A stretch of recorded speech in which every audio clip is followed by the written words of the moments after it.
Praise the Lord. அன்பானவர்களே, இயேசுவின் இனிய நாமத்தில் உங்களை நான் வாழ்த்துகிறேன். இந்த காலையிலே உங்களை சந்திக்கிறது மிகவும் மகிழ்ச்சியாக இருக்கிறது. யோவான் எழுதின சுவிசேஷம் 7ஆம் அதிகாரம் 38வது வசனம், வேத வாக்கியம் சொல்லுகிறபடி என்னிடத்தில் விசுவாசமாக இருக்கிறவன் எவனோ அவன் உள்ளத்திலிருந்து ஜீவ தண்ணீர் உள்ள நதிகள் ஓடும் என்றார். வேத வாக்கியம் சொல்லுகிறபடி என்னிடத்தில் விசுவாசமாக இருக்கிறவன் எவனோ அவன் உள்ளத்திலிருந்து ஜீவ தண்ணீருள்ள நதிகள் ஓடும் என்றார்.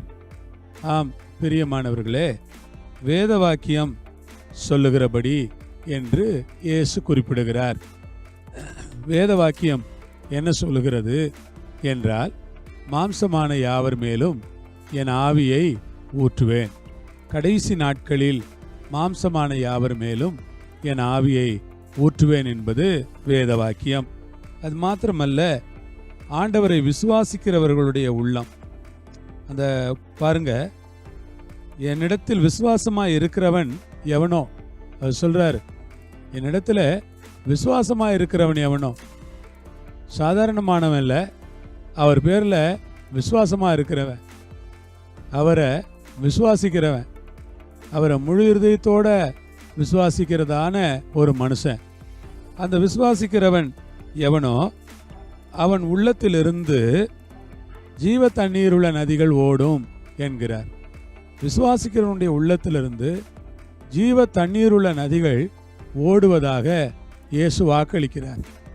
ஆம் பிரியமானவர்களே, ஆண்டவரை விசுவாசியுங்க. அவருடைய ஆவியை நம்மில் ஊற்றுவார் என்று விசுவாசியுங்க. அவருடைய ஆவியினால் நம்மை நிரப்புவார் என்று விசுவாசியுங்க. அவருடைய ஆவியினால் நம்மை இடை கட்டுவார் என்று விசுவாசியுங்க. அவருடைய ஆவியினால் நம்மை பலப்படுத்துவார் என்று விசுவாசியுங்க. அவருடைய ஆவியின் வல்லமையினால் நம்மை நிரப்புவார் என்று விசுவாசியுங்க. பரலோகத்தின் அக்கினி நம்மை நிரப்பும் என்று விசுவாசியுங்க. பைபிள் சொல்லுகிறது, விசுவாசமாய் இருக்கிறவன் எவனோ, அவரிடத்தில் விசுவாசமாய் இருக்கிறவன் எவனோ அவன் உள்ளத்திலிருந்து, அவனுடைய உள்ளம், என் உள்ளம் ஆண்டவர் மேல் விசுவாசமாய் இருக்கிறபடியினால் என் உள்ளத்திலிருந்து, உங்கள் உள்ளம் ஆண்டவர் மேல் விசுவாசமாய் இருக்கிறது அல்லவா? உங்கள் இருதயம் ஆண்டவர் மேல் விசுவாசமாய் இருக்கிறது அல்லவா? உங்கள் உள்ளான மனுஷன் ஆண்டவர் மேல் விசுவாசமாய் இருக்கிறது அல்லவா? விசுவாசமாய் இருக்கிறவன் எவனோ அவன் உள்ளத்திலிருந்து, எவன் விசுவாசமாய் இருக்கிறானோ அவன் உள்ளத்திலிருந்து. ஆம், என் உள்ளம் ஆண்டவருக்கு சொந்தமானது. என் உள்ளம் ஆண்டவர் தங்குகிற ஆலயம், பரிசுத்த ஆவியானவர் குடியிருக்கிற ஆலயமாக ஆண்டவர் என் உள்ளத்தை பார்க்கிறார். என் உள்ளத்திலிருந்து ஜீவ தண்ணீர் உள்ள நதிகள் ஓட வேண்டும். ஆண்டவருடைய விருப்பம் இதுதான். என் உள்ளத்திலிருந்து என்ன ஓடணும்னா ஜீவ தண்ணீர் உள்ள நதிகள் ஓடணும்.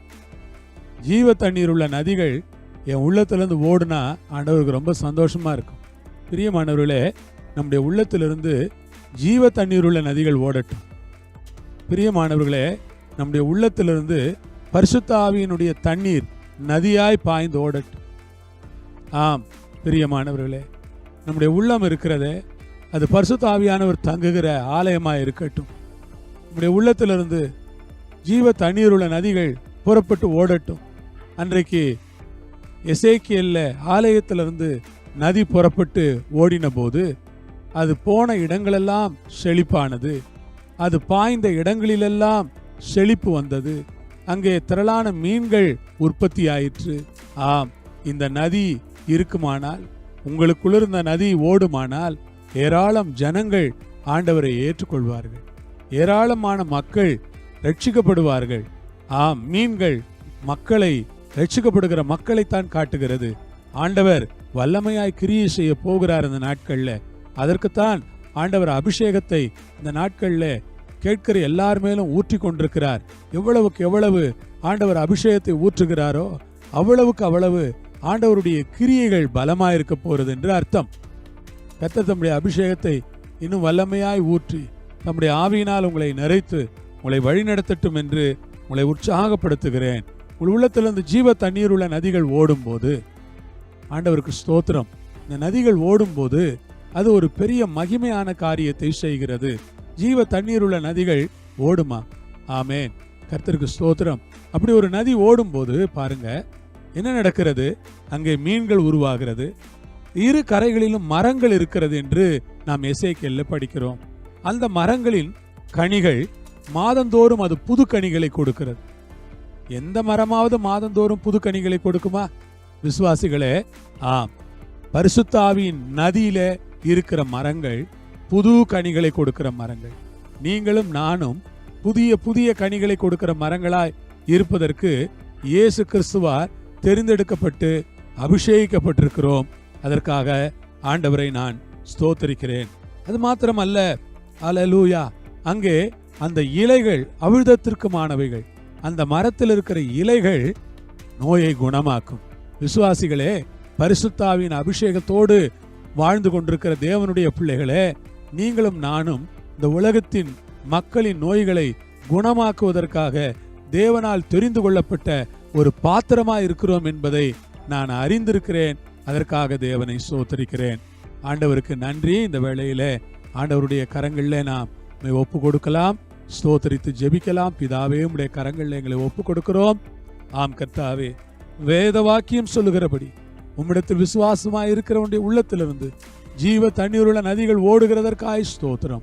பரிசுத்த ஆவியானவர் தொடர்ந்து எங்களை ஆட்சி செய்வீராக. இயேசுவின் நாமத்தில் பிதாவே, ஆமேன். அல்லேலூயா. ஆண்டவர் உங்களை ஆசீர்வதிப்பார், உங்களோடு இருப்பார். மகிமை எல்லாம் ஆண்டவருக்கே. ஆமேன்.